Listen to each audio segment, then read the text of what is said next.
안녕하세요. 오늘도 사연살롱을 찾아주셔서 감사합니다. 서울에 사는 60대 여성이에요. 부모가 죽으면 땅에 묻고 자식이 죽으면 가슴에 묻는다고 하잖아요. 몇 년 전 제 가슴에도 무덤이 하나가 생겼답니다. 내 목숨과 바꿀 수 있을 만큼 소중한 아들을 묻은 무덤이죠. 아들을 앞서 보내고 한동안 저는 살아야 할 의미를 찾지 못했어요. 남편이 들으면 서운하겠지만 옆에 있는 남편한테 신경 쓸 겨를이 없을 정도로 제 삶 전체가 무너져 내렸거든요. 훌훌 털고 다시 일어설 힘이 조금도 남지 않아서 살아도 산 게 아니었어요. 그런데 그랬던 제게도 살아야 할 이유가 생긴 거예요. 저와 남편에겐 기적이라고밖에 설명할 수 없는 그날의 일을 들려드리려고 이렇게 사연을 보냅니다. 뒤돌아보면 제 인생은 남들에 비해 평탄했던 것 같아요. 대학 교수였던 아버지와 돈 있는 집안의 딸이었던 어머니 밑에서 고생이란 걸 모르고 살았거든요. 음대 교수였던 아버지는 6살 무렵부터 저를 피아노 앞에 앉히셨어요. 마치 아이 손에 장난감을 쥐어주듯 아버지는 고세리 같은 제 손을 피아노 건반 위에 올려주셨죠.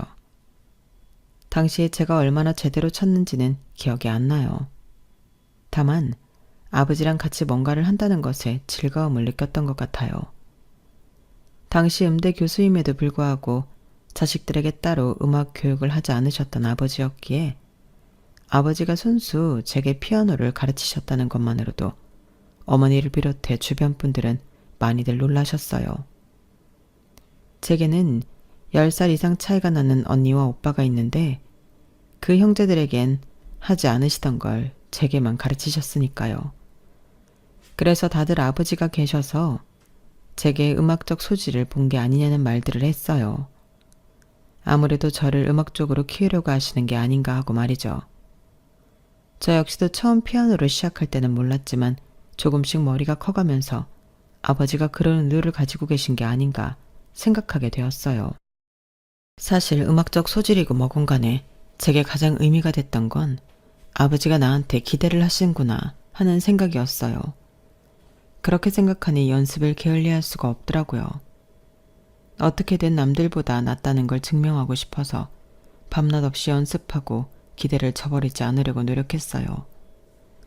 제 또래 아이들이 나가는 콩쿠르에서 받은 트로피가 늘어갈수록 그래도 내가 아버지의 기대에 부응하고 있다는 만족감도 느끼게 되었죠.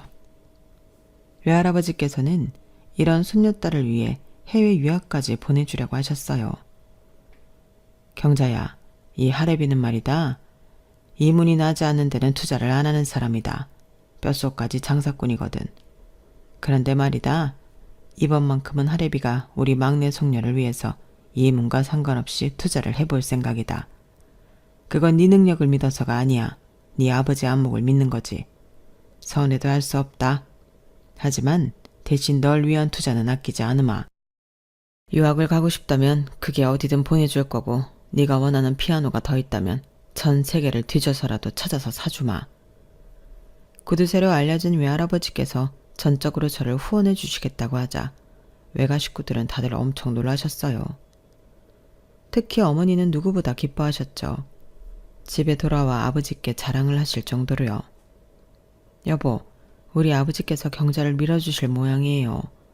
원하는 건 뭐든 해주시겠다고 하지 뭐예요? 그래서 말인데 경자 플란서로 유학 보내는 거 어때요? 신문에 보니까 예술가들은 다들 플란서 파리에 모인다던데 우리 경자도 일찍부터 그런 분위기 속에서 살면 좋잖아요. 막내딸의 미래를 상상하며 한껏 고무된 어머니는 아버지가 당연히 허락해 줄 걸로 믿고 그렇게 말했어요. 하지만 어머니의 예상과 달리 아버지는 의외의 대답을 하신 거예요. 경자를 뭐하러 유학을 보내? 괜히 얘한테 헛바람 넣지 마. 아니 여보, 그게 무슨 말이에요? 헛바람이라뇨. 애초에 당신이 바랐던 게 이런 거 아니었어요? 피아노에 소질이 있는 애니까 돈 있는 외조부 도움받아 해외 유학이라도 떠나길 바랐던 거 아니었냐고요. 이제 와서 발뺌할 생각이에요? 이 사람이 내가 언제 경자한테 피아노에 소질이 있다고 그랬어? 나는 그저 우리 경자가 나이 차이 많이 지는 형제들 밑에서 자라는 게 외롭지 않을까 해서 피아노를 가르친 것뿐이야. 안타깝게도 우리 집 애들 중에 음악적 소질을 가지고 태어난 애는 단 한 명도 없어. 아버지의 그 말은 많은 변화를 몰고 왔어요. 가장 먼저 시작된 변화는 어머니였어요. 그동안 어머니는 저를 예술고등학교에 보내려고 값비싼 피아노 레슨을 시키셨는데 하루아침에 딱 끊으셨거든요. 대신 제 공부를 도와줄 과외 선생을 들이셨어요. 이제는 딴 데 신경 쓰지 말고 열심히 공부해서 성적을 올리라는 무언의 압력이었죠. 당시만 해도 이름 있는 고등학교에 진학하려면 시험을 봐야 했는데 제 당시 성적으로는 거기에 미치지 못했거든요. 그리고 어머니만큼이나 아버지 말씀에 영향을 받은 사람은 바로 저였어요. 사춘기 중학생이던 제게는 엄청난 파장이 끼쳤거든요. 사실 그동안 저는 내가 피아노에 소질이 없다는 걸 내심 알고 있었는지도 몰라요. 그럼에도 열심히 피아노를 쳤던 건 뛰어난 음악가인 아버지가 나를 인정해 줬다는 것 때문이었어요. 그런데 그게 아니라고 하니까 더 이상 제가 피아노에 매달릴 이유가 없어진 거였죠. 하루도 거르지 않던 피아노 연습은 단번에 끝나버렸고 이후로는 피아노를 거들떠보지도 않았어요. 신기한 건 아쉬움도 없고 불만도 없었어요. 사람들은 흔히들 열심히 해오던 걸 그만두게 됐을 때 엄청난 상실감을 느낄 거라고 생각들 하는데 그것도 사람 나름이고 상황 나름인 것 같아요. 적어도 저는 피아노를 그만두면서 일말의 미련도 없었거든요. 오히려 피아노를 그만두고 본격적으로 공부를 시작하게 됐을 때 가슴이 설렐 정도로 신이 나더라고요. 그동안은 피아노 연습을 해야 한다는 강박 때문에 공부를 겉핥기로만 했었는데 이제는 온전히 신경을 쏟을 수 있어서 그렇게 좋을 수가 없었어요. 그렇게 1년 정도 공부에 매진했고 그 결과 명문고등학교에 합격할 수 있었어요. 저를 비롯해 부모님도 그때 아셨던 것 같아요. 제가 공부에 소질이 있다는 사실을요. 본격적으로 공부를 시작한 지는 얼마 안 됐지만 성적은 전교 1, 2등을 다툴 정도로 수직 상승을 했어요. 언니랑 오빠가 성적 때문에 외가 지원을 받아 가정교사며 과외선생을 옆에 끼고 살다시피 해서 턱걸이로 대학에 들어갔던 것과 달리 저는 고등학교 진학 이후 따로 사교육을 받지 않고 이런 성적을 냈기 때문에 더 인정을 받을 수 있었어요. 상황이 이쯤 되자 외할아버지께서는 이러다가 우리 집안에서 서울대 출신이 나오는 게 아니냐시며 엄청 기뻐하셨다더군요. 그래서 제가 따로 부탁하지 않았는데도 서울대생을 상주 과외선생으로 붙여주셨어요. 바로 이 사람이 미래의 제 남편이랍니다. 남편은 지방에서 올라와 장학금을 받으며 공부를 했는데 출신 대학도 그렇고 학업 성적이 우수해서 소위 말하는 있는지차식 과외선생으로 유명했던가 봐요. 공부 잘하는 외손녀한테 좋은 과외선생을 붙여주고 싶었던 외할아버지는 외숙모를 시켜 거액의 뒷돈을 주고 제 남편을 빼다가 저희 집에 보내주신 거예요.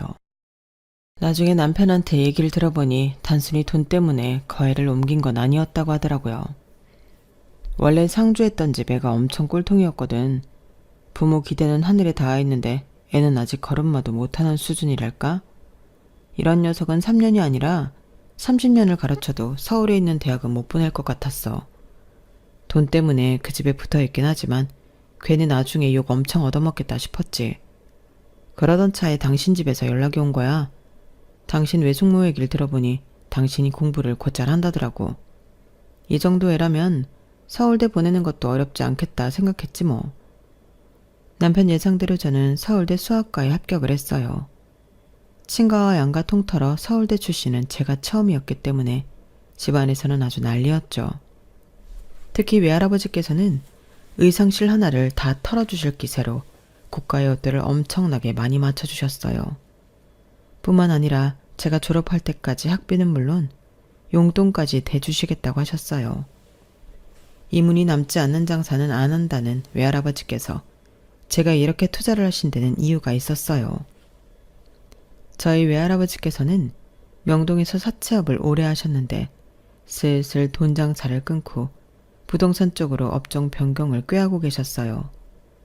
돈 장사와 달리 부동산 쪽은 관련 법도 잘 알아야 하고 인맥을 통한 정보도 많아야 하는데 문제는 외할아버지 밑에서 일하는 두 아들이 그런 인물이 되지 못한다는 거였죠. 이렇게 말하기 좀 그렇지만 저희 외삼촌들은 주먹 쓰는 일에 능할지 몰라도 머리 쓰는 일엔 영 꽝이었거든요. 그러니 외할아버지께서 제게 기대를 거셨던 거죠. 서울대 출신 인맥을 쌓기 에도 좋고 수학과니까 계산력도 있을 거라고 믿으셨던 거예요. 그래서 미리미리 준비하는 차원에서 땅을 보러 다니실 때마다 저를 데리고 다니셨어요. 물건 보는 안목을 길러주시려고요. 세금 문제나 장부 정리 같은 일들도 저를 불러 시키곤 하셨는데 물론 공짜는 아니었어요. 저희 외할아버지는 동계 사는 확실한 분이셨거든요. 외할아버지의 이런 편애 때문에 저는 외가에서 곱지 않은 시선을 받아야 했어요. 외삼촌들은 물론 외숙모와 사촌들까지 저를 경계했거든요. 그도 그럴 게 외할아버지께서는 제가 졸업 후에 외할아버지 사업을 돕길 바라셨어요. 그동안 할아버지 밑에서 꾸준히 일을 마다 않고 해왔는데 하루아침에 조카한테 홀라당 뺏길 상황이니 어떻게 저를 고운 시선으로 바라볼 수 있었겠어요. 저도 그 마음은 충분히 알고도 남죠. 그런데 그건 어디까지나 오해라는 걸 다들 몰랐던 게 문제였어요. 외할아버지께서는 제게 사업을 물려주시려는 게 아니라 외삼촌들을 돕길 바라셨던 것 뿐이거든요. 나중에서야 외할아버지를 통해 그런 사실을 전해 듣고는 그제야 저를 대하는 태도가 달라지더라고요. 대학교 3학년이 되었을 때 외할아버지께서는 제게 선자리를 잡았으니 나가보라고 하셨어요. 딱히 결혼 생각은 없었지만 외할아버지 말씀이라서 약속 장소에 나갔더니 글쎄 그 자리에 남편이 앉아있지 뭐예요. 제 과외선생으로 드릴 때부터 이미 제 짝으로 염두에 두셨던 거예요. 제 성적이면 굳이 뒷돈까지 줘가며 빼온 과외선생을 붙일 필요가 없었는데도 학비며 생활비까지 지원해가면서 남편을 제 옆에 붙여두신 건 훗날을 생각해 그러신 거였죠. 그러니까 남편은 저희 외할아버지한테 과외선생으로 뽑힌 게 아니라 애초에 외손주 사위로 뽑혔던 거예요. 남편과는 2년 정도 연애를 하다가 대학 졸업 후에 결혼식을 올렸어요. 대기업에 다니는 남편은 1년 중 3분의 2 이상을 해외에서 보내야 했어요. 출장 갔다가 돌아오면 며칠 안 돼서 또다시 출장을 떠났거든요. 아이라도 있었다면 외롭지는 않았겠지만 안타깝게도 우리 부부 사이엔 아이가 생기지 않았어요. 병원에 가서 검사도 해보고 임신이 잘 된다는 한약도 먹어봤지만 좀처럼 아이는 생기지 않더라고요. 그렇다고 남편이나 제 몸에 이상이 있던 것도 아니었어요. 차라리 임신이 어려운 몸이라고 했다면 입양을 고려했을 거예요. 아이가 없어서 그런가 남편은 점점 더 밖으로만 돌았어요. 밖에서 놀고 다닌 거라면 뭐라고 한마디 했을 텐데 일에 빠져서 사는 사람이라 그럴 수도 없었어요.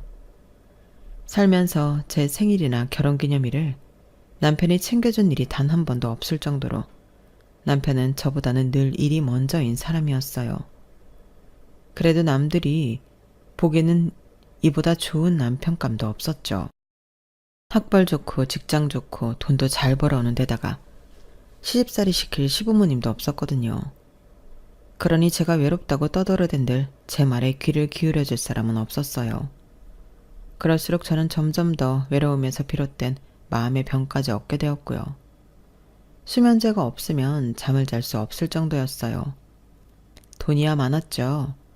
외할아버지 밑에서 일하며 번 돈도 꽤 되고 외할아버지께서 돌아가실 때 남겨주신 유산도 상당했거든요. 하지만 이 많은 것들이 있었음에도 제 인생은 한순간도 행복하지 않았어요. 점점 더 시들어가는 기분만 들 뿐이었죠. 그러다 모든 걸 포기하고 싶어졌을 때 기적이 일어난 거예요. 며칠 동안 속이 더부룩하고 밥냄새만 맡아도 속이 올라오길래 소화제를 먹을까 하다가 혹시 몰라서 병원에 갔는데 담당 의사가 산부인과 진료를 받아보라고 하지 뭐예요. 속으로는 부질없는 짓이라고 생각하면서도 일단은 의사 말을 따르기로 했어요. 그랬더니 글쎄, 네? 임신이요? 네, 아직 초기 단계라서 조심하셔야 됩니다. 특히 노산이라서 더더욱 몸조리를 잘 하셔야 돼요. 당시 35이었던 저로서는 임신했다는 말이 좀처럼 믿어지지 않았어요. 지금이야 40을 넘어서도 임신을 하는 사람들도 많지만 당시만 해도 30대 중반이면 노산이라고 부를 정도로 그리 흔치 않은 케이스였으니까요. 몇 번이나 의사를 통해 임신 확인을 받은 저는 집에 돌아오자마자 울음을 터뜨렸어요. 아이가 생겼다는 사실에 기뻐서 그랬던 것도 있지만 요 근래 안 좋은 생각을 했던 게 뱃속의 아이한테 너무 미안했거든요. 자칫 잘못된 선택을 했더라면 이 아이가 세상 빛도 못 보고 사라졌을 거라고 생각하니까 뒤늦게 공포가 확 밀려왔어요. 일단은 마음을 추스르고 남편한테 연락을 했어요. 바로 연락이 닿지 않아서 남편 부하 직원한테 집에 큰일이 생겼으니 바로 연락해달라는 메시지를 남겼어요. 이렇게 말해두지 않으면 남편이 연락을 안 할 것 같았거든요. 아니나 다를까 몇 분 뒤 남편이 다급한 목소리로 전화를 했더라고요. 무슨 일이야? 큰일이 났다니? 당신 괜찮아? 이상하게 걱정 가득한 남편의 목소리를 들으니까 갑자기 기분이 좋아지더라고요. 이 사람이 그래도 내 걱정을 하는 걸 보니 나한테 관심이 없는 건 아니라는 생각이 들었거든요. 여보, 진정해. 집에 일이 있는 건 사실인데 좋은 일이야. 당신 놀라게 하고 싶지는 않았지만 그래도 당신한테 직접 말하고 싶어서 그랬어. 여보, 나 임신했어. 임신했다는 말을 했는데도 수화기 너머에선 아무 소리가 들리지 않았어요. 해외라서 전화 연결 상태가 안 좋아 내 말을 못 들은 건가 생각하던 그때 수화기 너머로 남편의 흐느끼는 소리가 들리더라고요. 그 소리를 들으니 저도 울컥해서 눈물이 났어요. 그동안 나만 아이 때문에 고민하고 가슴앓이를 하고 있다고 생각했는데 이제 보니 남편도 아이를 무척이나 기다려왔던가 봐요. 그런데도 제가 걱정할까봐 아이 얘기는 꺼내지도 못하고 있었던 거였죠. 그 마음을 깨닫고 나니 남편한테 미안한 마음이 커지더라고요. 몇 분을 소리죽여 흐느끼던 남편은 대뜸 먹고 싶은 건 없냐고 묻더군요. 그때까지만 해도 딱히 먹고 싶은 건 없었는데 남편이 물으니까 갑자기 딸기 생각이 나지 뭐예요. 그래서 딸기가 먹고 싶다고 했죠. 남편은 알겠다고 하고는 전화를 끊었어요. 그리고 다음날 아침 7시도 안 된 시간에 현관문 소리가 들리더라고요. 이 시간에 집에 찾아올 사람이 없는데 혹시 도둑이라도 들었나 싶어 잠옷바람이 벌떡 일어나 무기가 될 만한 걸 찾아들고 거실로 나갔어요. 그랬더니 글쎄 남편이 커다란 스티로폼 박스를 안고는 들어오지 뭐예요. 여보, 이 시간에 당신이 어떻게 왔어? 그리고 손에 든 그건 뭐야? 뭐긴 당신이 먹고 싶다던 딸기지. 문연 가게가 없어서 도매시장에서 사오는 길이야. 내가 금방 씻어줄 테니까 당신은 소파에 앉아있어. 임신 소식을 전해 듣자마자 부랴부랴 한국행 비행기에 몸을 실은 남편은 공항에서 내리자마자 과일 도매시장으로 달려갔더라고요. 비행기 안에서 생각해보니까 아무리 생각해도 문연 과일 가게가 없을 것 같더라고. 그래서 공항에 내리자마자 과일 도매시장으로 달려갔지. 덕분에 싱싱하고 알이 굵은 딸기를 살 수 있었어. 여보, 또 먹고 싶은 거 있어? 말만 해. 내가 거기가 어디든 당장 달려갔다 올 테니까. 지금까지 봐왔던 남편 모습 중에 그날 남편의 표정이 가장 밝아 보였어요. 마치 세상을 다 얻은 사람처럼 입가에 미소가 끊이지 않았거든요. 일도 팽개치고 달려왔던 남편은 그날 밤 비행기로 다시 떠나야 했지만 가기 전까지 제가 먹고 싶다는 왕만두며 족발, 아이스크림까지 한가득 사다가 냉장고에 쟁겨주었어요. 현장일 처리하고 바로 돌아오겠다고 하면서도 제 걱정이 되는지 쉽게 발길을 못 대더라고요. 그러고도 안심이 안 됐는지 남편은 제 친정에 전화해 친정 어머니를 저희 집에 보냈어요. 늦둥이 딸이 30을 훌쩍 넘긴 나이에 임신했다고 하자 친정 부모님도 기쁘셨던지 한 걸음에 달려오셨더라고요. 얼마 뒤 출장에서 돌아온 남편은 부서까지 바꿔가며 제 곁을 지켜주었어요. 그동안 못해준 거 이번에 다 해주겠다며 밥도 직접 해서 제 입에 떠넣어주고 발도 씻겨주고 잘 때도 제가 잠든 걸 확인하고서야 잠들곤 하더군요. 하루아침에 360도 변해버린 남편을 보며 때로는 적응이 안 되기도 했지만 그래도 이참에 마음껏 누리자는 생각도 들었어요. 그렇게 10개월 가까이 임산부로서 온갖 호사를 누려온 저는 3시간 진통 끝에 출산을 했어요. 세상 무엇과도 바꿀 수 없는 귀한 우리 아들을 그렇게 만나게 된 거예요. 마흔을 바라보는 남편은 여느 아빠들 못지않게 자식을 위해 노력했어요.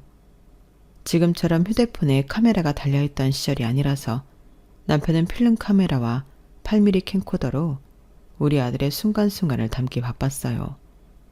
이래도 진심이었던 남편은 육아에도 진심으로 달려들더라고요. 잠결에 아이 울음소리가 살짝만 들려도 제가 깰까봐 아이를 안고 거실로 나가 한참이나 아기를 어르곤 했어요. 공부가 생활이었던 습관 탓인지 육아 서적도 산처럼 쌓아두고 볼 정도로 남편의 자식 사랑은 유난하더라고요. 20년 가까이 회사 일이 최우선이던 남자가 하루아침에 변해버리자 회사 내에서는 말들이 많았나 봐요. 스스로 한직을 자처하며 저와 아이와 함께 보내는 시간을 늘려가던 남편은 결국 시련을 맛보게 되었어요. 오랜 시간 출세가도를 달렸던 이력에도 불구하고 희망퇴직자 명단에 올랐더라고요. 아직 아이가 자라려면 한참 남았는데 이제 겨우 신을 넘긴 시점에 회사에서 쫓겨날 위기에 처하자 남편은 큰 충격을 받은 것 같았어요. 그동안 회사에 모든 걸 바쳐왔는데 이렇게 쉽게 버림을 받는다는 게 감당이 안 됐을 거예요. 늘 자신만만하고 당당하던 남편이 풀이 죽은 모습을 보니 저도 마음이 편하지 않았어요. 그래서 이대로 가만히 보고만 있을 순 없겠다 싶더라고요. 그래서 남편 명예퇴직 얘기는 모른 척하고 선수를 쳐버렸어요. 여보, 이참에 회사 그만두는 게 어때? 그동안 당신 능력 충분히 발휘하며 살았잖아. 언제까지 회사 좋은 일만 시켜줄 거야. 그러지 말고 앞으로는 당신이 하고 싶은 일 해. 돈은 걱정하지 말고. 당신도 알잖아. 우리 외할아버지가 날 좀 예뻐하셨어? 외할아버지가 남겨주신 건물도 있고 그것 외에도 땅이며 현금도 차고 넘치게 있어. 그거 다 당신 줄 테니까 당신 하고 싶은 거 해. 제 말에 남편은 헛웃음을 지었어요. 그러면서도 기분은 꽤 좋아 보이더라고요. 그럼 그럴까? 이번 기회에 돈 많은 마누라 덕 좀 보고 살아봐? 야, 남들은 자기 남편이 회사 잘릴까봐 더럽고 치사해도 끝까지 버티라고 한다는데 역시 우리 마누라는 달라. 내가 결혼 참 잘했어. 그걸 이제 알았어? 일단 회사부터 그만두고 쉬면서 뭘 할지 생각해봐요. 딱히 하고 싶은 게 없으면 그냥 건물 세 받고 살아도 좋고 먹고 살 돈이야 충분한데 뭐가 걱정이야. 그러니까 마음 푹 놓고 살라고요. 말은 이렇게 했지만 제가 남편을 모르나요? 아내 돈에 기대서 건물 세만 받고 살 사람이 아니라는 걸 누구보다 제가 잘 아는걸요. 남편은 회사를 그만두고 한 3개월 정도 집에서 지냈어요. 그러는 동안에 하루에 몇 시간씩 서재에 들어가 사업 구상을 하더니 얼마 뒤 작은 회사를 차렸어요. 퇴직금으로 감당할 수 있는 규모로 말이죠. 제가 사업 자금을 지원해 줄 테니 규모를 키우라고 해도 남편은 극구 사양했어요. 자식 앞에서 가장으로서 떳떳하려면 그러면 안 된다나요? 그리고 몇 년 뒤 20여년 가까이 대기업 직원으로 전 세계를 돌며 일을 했던 남편이 차린 회사는 어느 정도 자리를 잡았고 조금씩 규모도 키워나가기 시작했어요. 그리고 우리 아들이 20살이 되어 대학에 진학했을 때 어엿한 중소기업 대표가 되어 있었죠.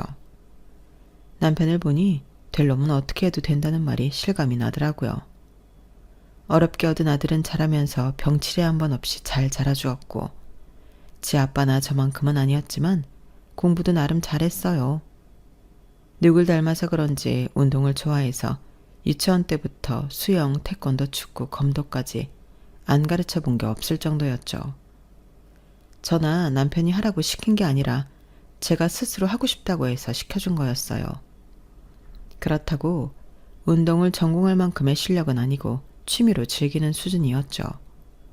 문제는 하나를 끝까지 하는 법이 없다는 거였어요. 처음엔 신나서 하다가도 약간의 고비가 생기면 바로 손을 놔버리더라고요.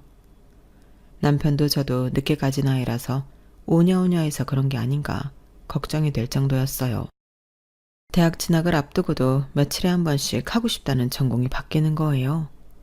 하루는 기자가 되겠다고 하더니 다음 날은 스포츠 마케팅을 하겠다고 하고, 그러다 며칠이 지나면 언제 그랬냐는 듯이 수학 선생이 되고 싶다고 하니 참.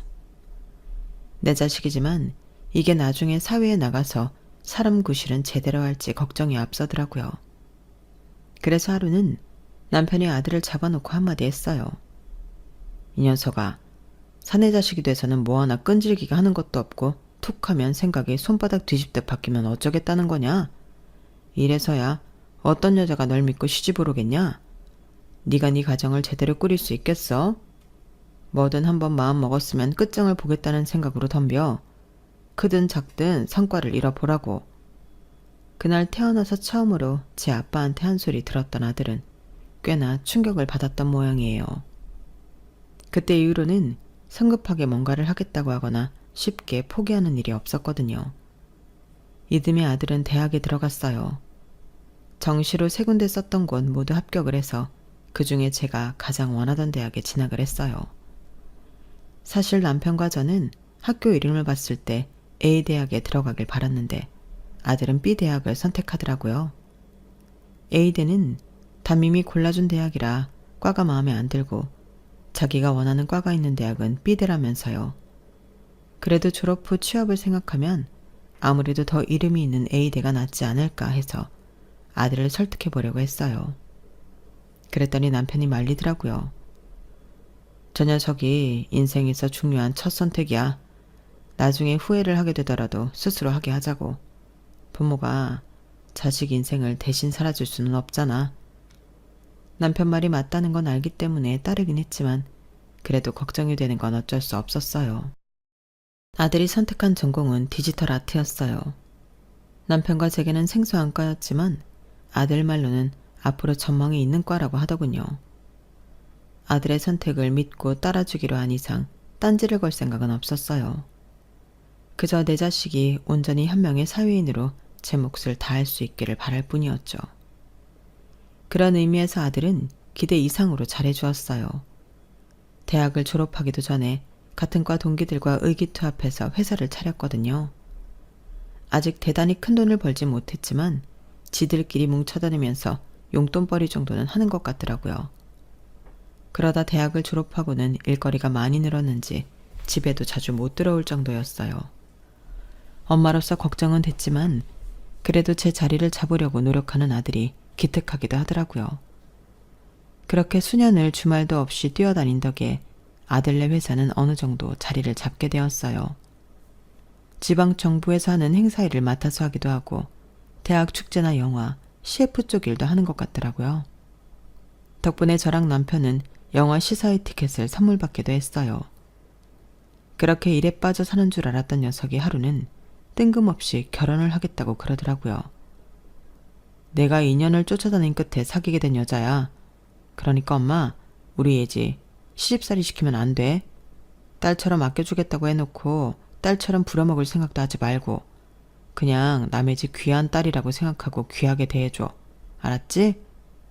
아들 녀석의 말에 어찌나 기가 차던지. 아니, 누가 며느리 구박을 하겠대요? 어이가 없어서. 정말 내가 지를 어떻게 키웠는데 벌써부터 지 아내 될 여자 편을 들다니 괘씸하기 짝이 없더라고요. 그렇게 아들이 데려온 며느리는 사실 마음에 썩 들진 않았어요.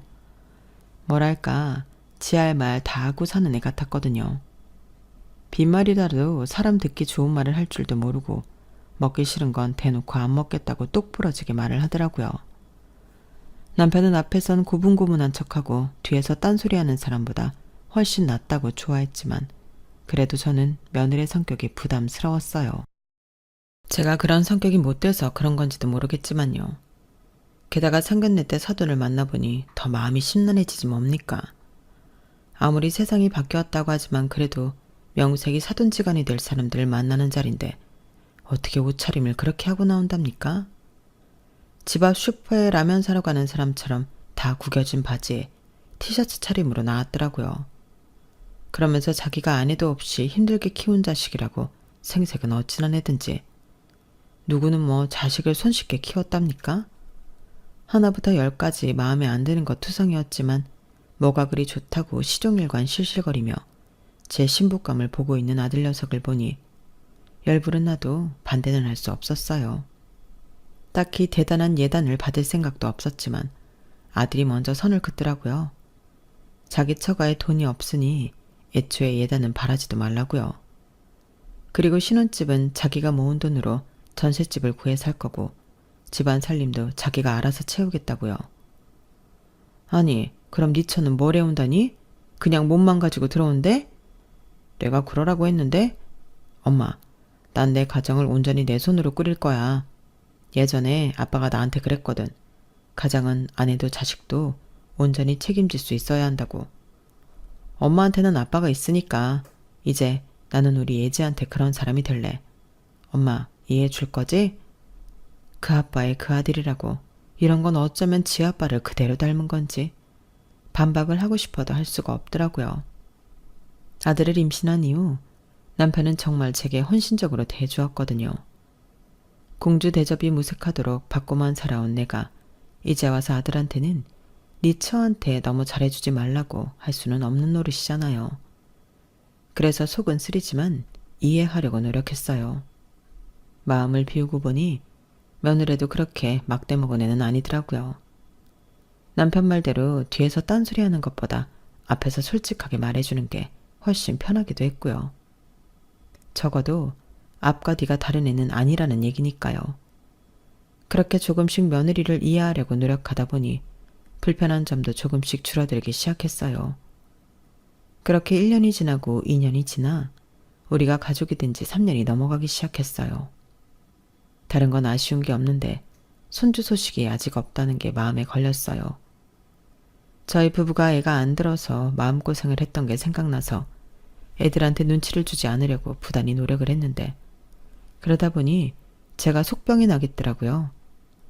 아들네 부부랑 외식을 나갔다가 식당 안에서 뛰어다니는 어린아이한테 시선이 갔는데 저도 모르게 순간 화들짝 놀랐지 뭐예요.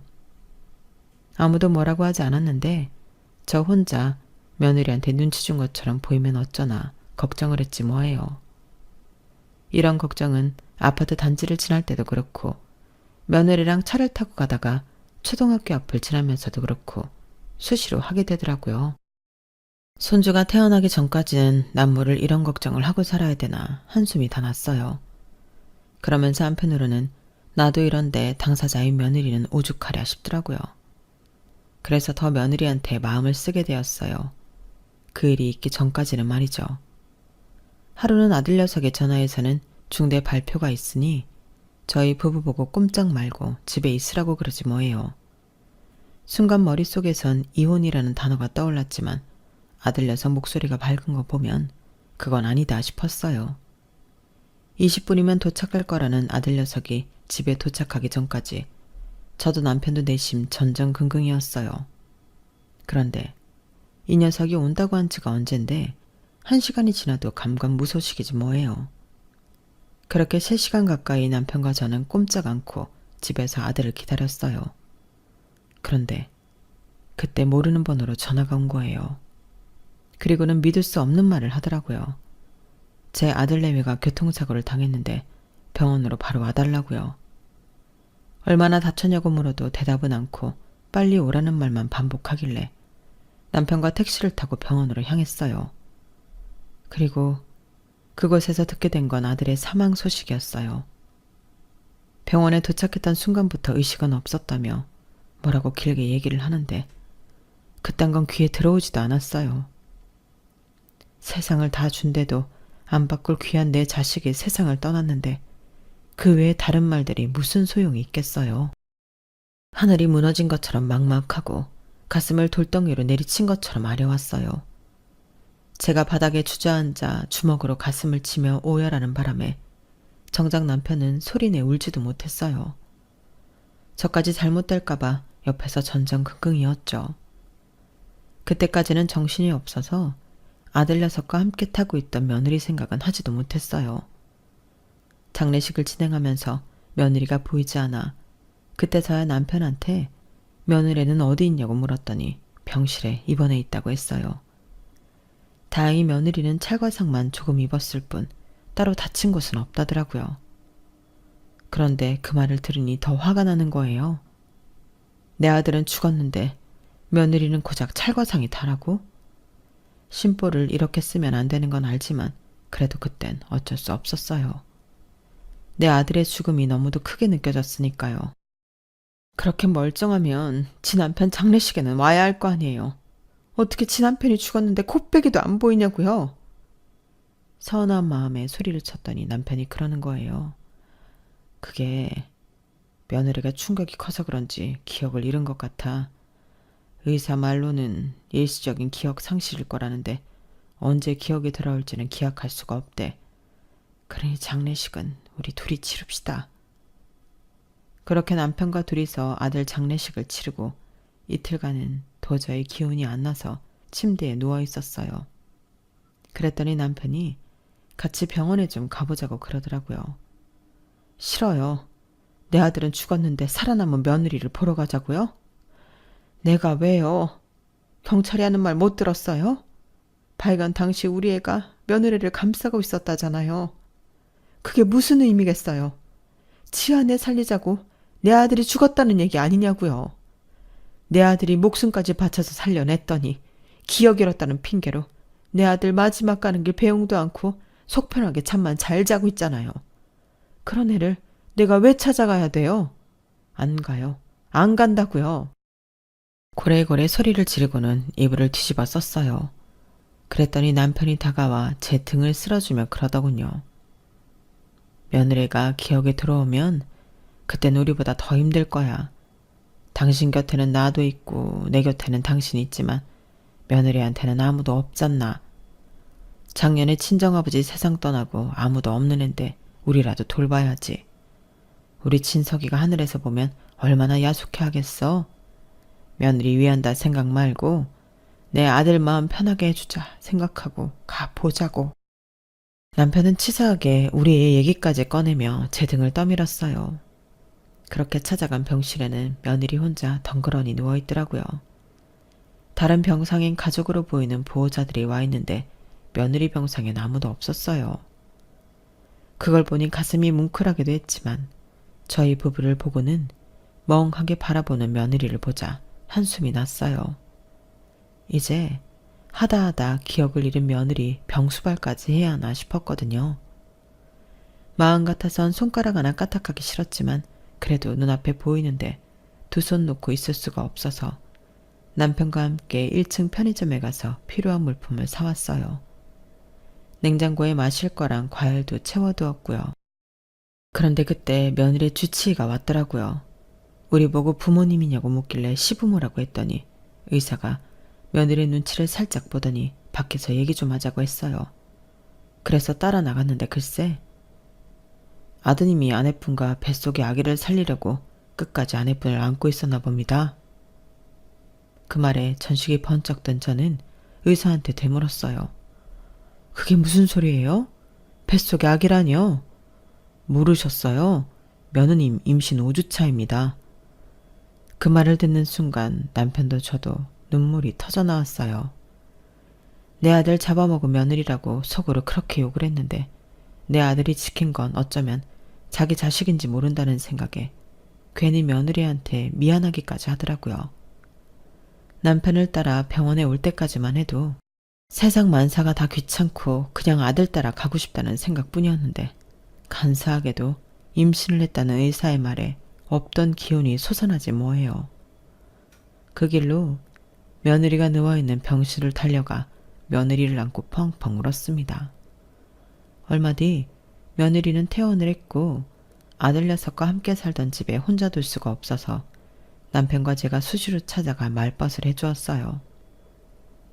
홀몸이 아닌 며느리 밥을 챙기는 것도 제 몫이었죠. 그렇게 반년 가까이 지나는 사이 며느리는 기억을 되찾았어요. 한 번에 다 떠올린 건 아니고 떠듬떠듬 조금씩 찾아나갔어요. 제 남편의 죽음을 떠올린 그날은 미친 듯이 울부짖어서 며느리가 잠들 때까지 제가 안고 있었습니다. 그리고 다음날 며느리가 그러더군요. 저희 부부랑 같이 살게 해달라고요. 혼자서는 이 집에서 버틸 자신이 없다는 거예요. 저도 남편도 며느리랑 뱃속의 아기가 걱정되던 터라 두말 않고 그러자고 했어요. 손자 녀석이 태어나던 날도 며느리는 저희 부부랑 집에서 함께 아침을 먹고 병원으로 향했어요. 출산을 한 직후에도 며느리 곁을 지킨 건 저희 부부였고요. 3년이 지난 지금은 더 이상 시부모와 며느리가 아니라 그냥 딸처럼 지내게 되었답니다. 평탄하기만 했던 제 인생에 불어닥친 시련이 처음엔 감당하기 힘들어서 모든 걸 놓아버릴까 생각했어요. 하지만 인생은 시련을 이겨낼 만큼의 기적 같은 희망도 선사한다는 걸 알게 되었죠. 제게 있어 기적은 손자 녀석의 탄생이었어요. 이제는 모녀지간처럼 지내는 며느리도 제 인생의 기적 중 하나라고 해야겠네요. 자기 아내를 귀한 남의 집 딸처럼 귀히 여겨달라던 아들 녀석의 부탁을 오늘도 생각하며 사연을 마칩니다. 지금까지 제 사연을 들어주셔서 감사합니다. 여러분의 가정에도 안정과 행복이 가득하기를 진심으로 바랍니다. 여러분, 사연 댓글에 응원과 현명한 조언 부탁드려요. 좋아요와 구독은 저에게 큰 힘이 됩니다. 오늘도 좋은 일 가득하세요.